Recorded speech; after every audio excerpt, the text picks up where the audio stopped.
பாருங்கள், சாதத்தோட சுட சுட சாப்பாடு, அதோட பீர்க்கங்காய் தோல் துவையல் வச்சு சாப்பிட போகிறேன்.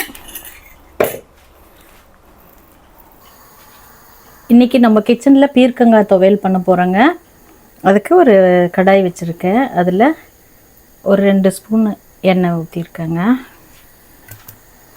எண்ணெய் காஞ்சிருச்சு. இதில் 1 ஸ்பூனு உளுந்து, 1 ஸ்பூன்னு கடலைப்பருப்புங்க, ஒரு 2 ஒரு டேபிள் ஸ்பூன் போட்டிருக்கிறேன். பீர்க்கங்காய் நம்ம தோட்டத்தில் வந்ததுங்க. அதை நான் எடுத்து பீர்க்காயை வந்துட்டு குழம்பு வைக்க போகிறேன். அதோட தோல் சீவி வச்சுருக்கிறேன். அதில் தான் நான் வந்துட்டு துவையல் பண்ண போகிறேங்க. தோலை தூக்கி போட வேண்டாம் இல்லையா. அது கூடயே ஒரு 3 பல்லு பூண்டு, ஒரு காஷ்மீரி சில்லி, ஒரு 3 வரமிளகாய்,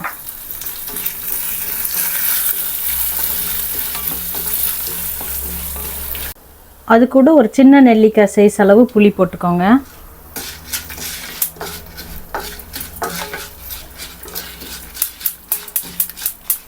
அது கூட தேங்காய் ஒரு 2 துண்டு கட் பண்ணியிருக்கேன், அதையும் போட்டுக்கிறேங்க.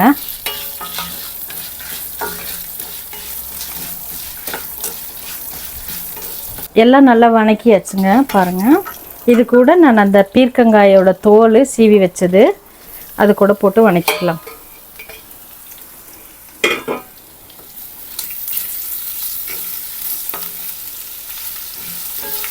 அது கூட கல் உப்பு தேவையான அளவு போட்டுக்கலாம்.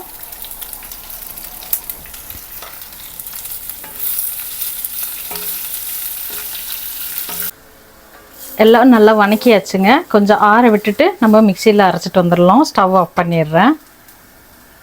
பீர்க்கங்காய் துவையில் அரைச்சிட்டு வந்துட்டேன் பாருங்கள். ரொம்ப நைஸாக அரைக்கக்கூடாது. திப்பி திப்பியாக இந்த பதத்துக்கு அரைச்சாதான் நல்லாயிருக்கும் சாப்பிட்றதுக்கு. சாதத்தோடு வச்சு சப்பாத்தியோடு வச்சு சாப்பிட்டா நல்லாயிருக்கும். பாருங்கள், தண்ணி ரொம்ப ஊற்றக்கூடாது.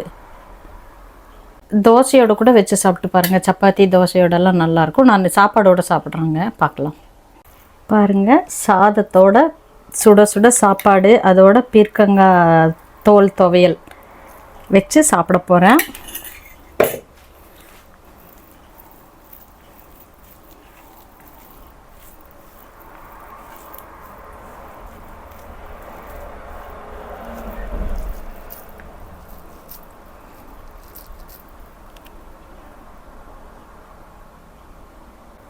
பாருங்கள், நம்ம தோட்டத்து வாழை இலை, லண்டனில் வாழை இலை இந்த ஒரு பீஸே வந்துட்டு 50-60 ரூபா வருதுங்க. நான் நம்ம தோட்டத்தில் பறித்தது, நம்ம தோட்டத்தில் விளைஞ்ச பீர்க்கங்காய், எல்லாமே நம்ம தோட்டத்தில் வந்த காய்கறிகளை வச்சு இப்படி ஒரு அருமையான சாப்பாடு சாப்பிட்றேன் போது ரொம்ப ஹாப்பியாக இருக்குங்க. இந்த வீடியோ உங்களுக்கு பிடிச்சிருக்குன்னு நினைக்கிறேன். பிடிச்சிருந்துச்சுன்னா லைக் பண்ணி, ஷேர் பண்ணி, சப்ஸ்கிரைப் பண்ணிவிடுங்க. உங்கள் ஆதரவுக்கு ரொம்ப நன்றி. தேங்க்யூ. தேங்க்ஸ் ஃபார் வாட்சிங்.